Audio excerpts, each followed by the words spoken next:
Welcome back to The Boy Who Harnessed the Wind. Today we'll be reading chapter 6, My School Assignment. The following week, I was at home listening to the radio when I heard something better than any Christmas gift.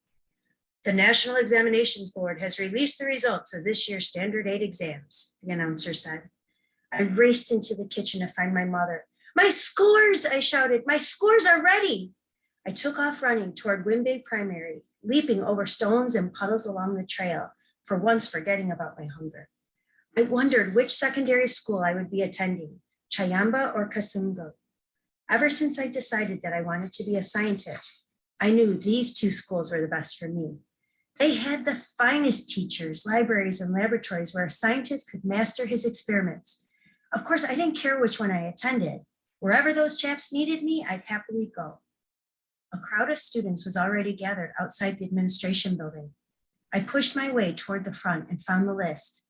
The various schools were posted with their respective students slotted below. I quickly found Kasungu and scanned the names. Nothing. Moving toward Chayamba, my finger scrolled over the names. Kalambo, Kalimbu, then Makalani. Wait a minute, I thought, there must be a mistake. Here you are, Kamkwaba, said a boy named Michael, who was one of the best students. Your name is here, under Kachakolo. Sure enough, he was right. But Kachakolo Secondary was probably the worst school in the district. Like Wimby, it was a community school and very poor. No science programs, no laboratories, just rain through a leaky roof. How can this be, I wondered. Then I saw the exam scores posted on the next board. Out of 5 subjects, I'd scored only 1 B in Chichewa, which was the easiest. Everything else was marked C and D. I was going to Kachakolo because my grades stunk. My heart dropped into my stomach. I imagined the long walk to Kachakolo, about 3 miles away. It was near a big tobacco farm. A river flowed nearby where Jeffrey, Gilbert, and I sometimes went fishing. The road was usually filled with mud. Michael slapped me on the shoulder and laughed. Congratulations! If anything, you'll become a great fisherman. The only good thing about Kachakolo was that Gilbert was also going. His grades stunk too. In any case, in 2 weeks, we'd be walking the long, muddy road together. The new year arrived with steady rains that encouraged our maize to grow. The seedlings had sprouted well without fertilizer and still seemed healthy. By now, their stalks were deep green and reached my father's shins. The rains made everything come alive. All across the region, the flowers bloomed and the forests and bushes blossomed. Everywhere you went, the land smelled rich and fragrant. It was all a cruel joke, of course, because nothing was ready to eat. In the trading center, the businessmen raised the price of maize to 1,000 kwacha per pail. The hungry people who'd long ago turned to eating gaga started getting sick when the traders began mixing it with sawdust. When this was discovered, an angry mob formed around the men. I spent all of my money only to get a belly full of sawdust, one shouted. My children are at home vomiting. You people are criminals. The hungry people could complain all they wanted, but with no money in their pockets, they had no power. Several resorted to crime. One afternoon, my mother arrived as usual with her cakes and set up her stand. Within seconds, a crowd of people descended, shouting and grabbing at her things. I'll take 2, a woman said. Give me 3, said another. In this chaos, my mother didn't notice that others were snatching cakes from her basin and running away. One man grabbed 3 cakes, but instead of fleeing, he sat down and ate them right there. 9 kwacha, my mother demanded. I don't have any money, he answered. That evening when she returned, her hair was wild and her face full of worry. They took almost everything, she said, and she was right. For supper, there were only crumbs. As the price of maize continued to rise, my mother bought less and less flour. The number of cakes she sold began to shrink, and so did our nightly blob of nisaima. First, it was 7 mouthfuls, then 5, 4, 3. Every time you put the nisaima in your mouth, add some water, she told us. That way you trick your stomach. At supper, we kids were careful about our portions. We wanted to be fair. But my sister Rose, who was 7 years old, became greedy.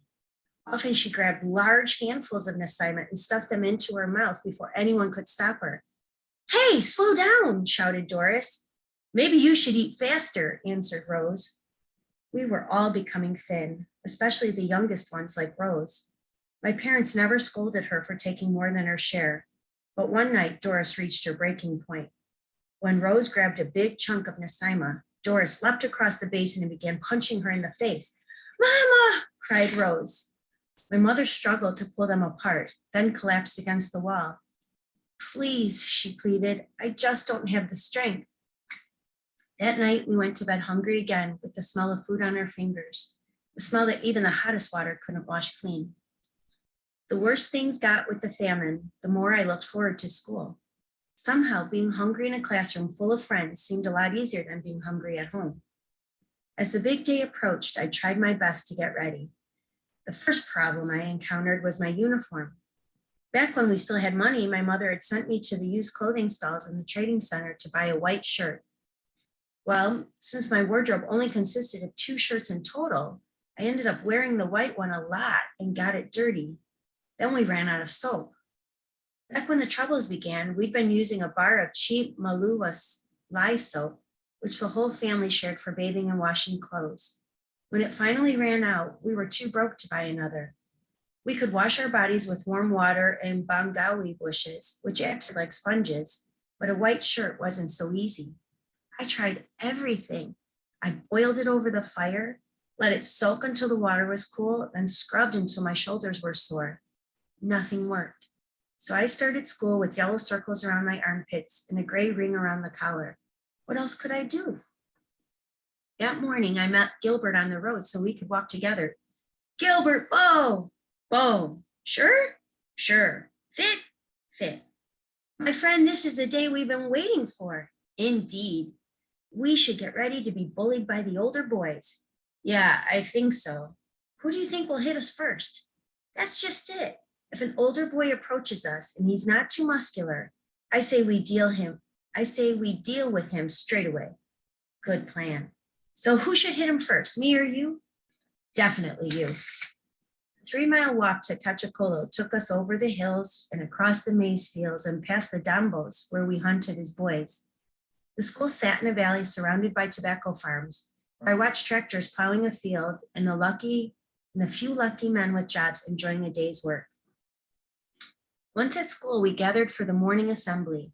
Our principal, Mr. W.M. Perry, no relation to the fighter from my father's tales, stood before us, dressed in a brown, threadbare suit. He was an older man with a bald head, except for bushels of gray hair that grew around his ears. Mr. Perry started by saying how happy he was to see such promising students. And he was right. We were a fine-looking bunch, and all of us were so excited to be continuing our education. In Malawi, secondary school was a privilege and an honor. In fact, I was certain that I was experiencing the greatest moment of my life. "But like in any institution of learning," he said, "this school has rules that must be followed. Every student should be punctual and dressed in the proper uniform. If not, punishment will be swift." After assembly was over, I was walking to class and Mr. Perry tapped me on the shoulder. "What's your name?" he said. I spun around and froze. "William Trywell Kumquaba," I muttered, unable to hide my nerves. "Well, William, this is not the proper uniform." I threw both hands under my arms to hide the yellow stains, but Mr. Perry was pointing at my feet. "Sandals are not allowed," he said. "We require students to wear proper footwear at all times. Please go home and change." I looked down at my flip-flops, which had seen better days. The rubber connecting the sole was broken on one of the sandals, forcing me to carry a needle and thread in my pocket for emergency repairs. I didn't have another pair of shoes at home. I had to think fast.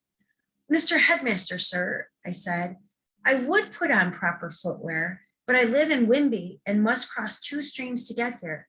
And because it's the rainy season, my mother doesn't want me ruining my good leather shoes in the mud." He scrunched his eyebrows and considered this. I prayed it would work. "Fine," he said, "but once the rains are over, I want to see you in the proper footwear." My parents didn't have money for school books either. In Malawi, the schools didn't provide learning materials like they do in America. Even in better times, most students couldn't afford to buy their own books and had to share. At Wimby Primary, that meant squeezing your bottoms together in the same seat and hoping your friend didn't read faster than you.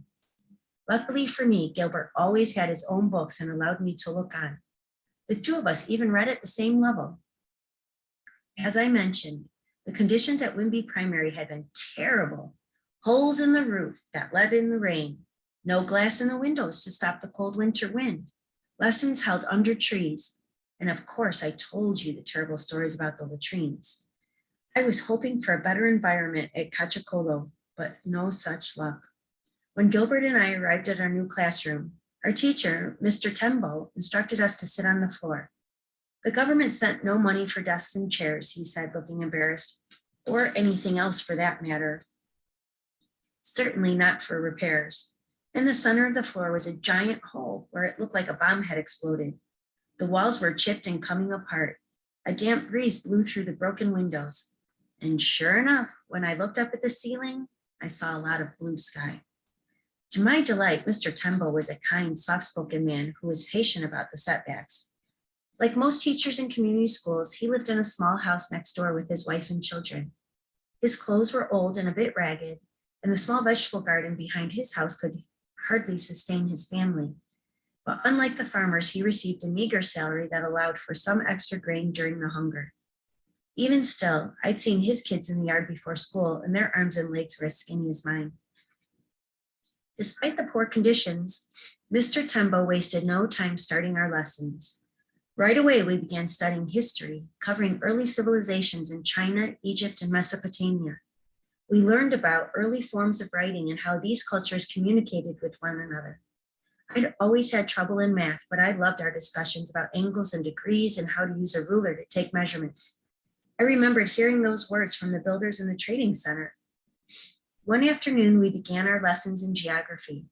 Mr. Tembo pulled out a map of the world and asked us to find the continent of Africa, which was easy. Now, can anyone find Malawi? He asked. Yeah, here it is. We ran our fingers lovingly over our country. I couldn't believe how small it was compared to the rest of the world. To think, my whole life and everything in it had taken place on this little strip of earth. On the map, the land was green and the lake appeared like a blue jewel. It was hard to guess that 11 million people lived in that tiny space, and at that very moment, nearly all of us were slowly starving. That week, I'd realized I'd been wrong. The hunger was just as painful at school as it was at home. All day, my stomach growled and gave my brain no peace, and soon it was too difficult to pay attention. At first, my classmates and I were eager to raise our hands and answer one of Mr. Tembo's questions. A few of us even competed to be the first one called. Mkwaba here, over here, I'd shout.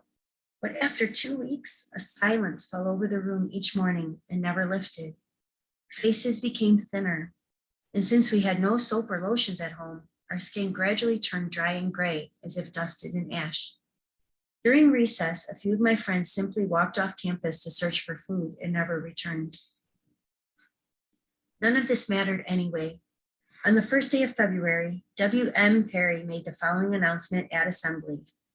The administration is aware of the problems across the country, which we all face, but many of you still haven't paid your school fees for this term. Starting tomorrow, the free period is over. My worst fear had come true. I knew my father hadn't paid my fees, but who was I kidding? We were eating 1 meal per day. We couldn't afford to buy a bar of soap, much less pay 1,200 kwacha for my school. Walking home, I got mad at myself for even getting excited and coming in the first place. I'd allowed myself a glimpse of the dream, and now it was crumbling all around. What am I going to do? I asked Gilbert. I have no choice but to face the music. Don't stress, he said. Just go home and see what happens. When I arrived home, I found my father in the fields. At school, they're saying I should bring my fees tomorrow, 1,200 kwacha, I said. So we should pay them. Mr. Perry wasn't joking around. My father stared at the dirt for a long time, then said, You know our problems here, son. Right now, we have nothing to spare. I'm so sorry. The next morning, I stood by the road and waited for Gilbert. For some reason, I still wore my school uniform, but I wasn't going anyplace. When Gilbert appeared and waved, I let him walk past. "What's the matter?" he said, turning around. "Aren't you coming to school?" I wanted to cry. "I'm dropping out. My parents don't have the money." Gilbert looked upset, which somehow made me feel better. "So sorry, friend. Hopefully they can find it." "Yes, perhaps," I said. "See you later, Gilbert." I walked down to Jeffrey's house to give him the news. A few weeks before, he'd gotten lucky when a bolt of lightning knocked down a tree in his yard. He chopped it into bundles and sold it as firewood along the road. It was enough to keep his family eating for a while, or at least I thought so. Jeffrey was getting dressed when I entered his room, and the sight of him made me gasp. He'd lost so much weight. His eye sockets were sunken and dark, but the white parts of his eyes seemed to glow. This is what starving people look like, I thought. They look like ghosts. "Why aren't you in school?" he asked. "Didn't you get selected for Cachicola?" "No money. Today I dropped." "Oh," he muttered, then went quiet. Me and you, we're in the same desperate situation. I hope God has a plan for us. "Yeah," I said, "me too." In the afternoon, I waited by the road to meet Gilbert as he walked home. When he saw me, he was shaking his head. "Almost everyone dropped out," he said. "Today we were few. Out of the 70 students, only 20 remained."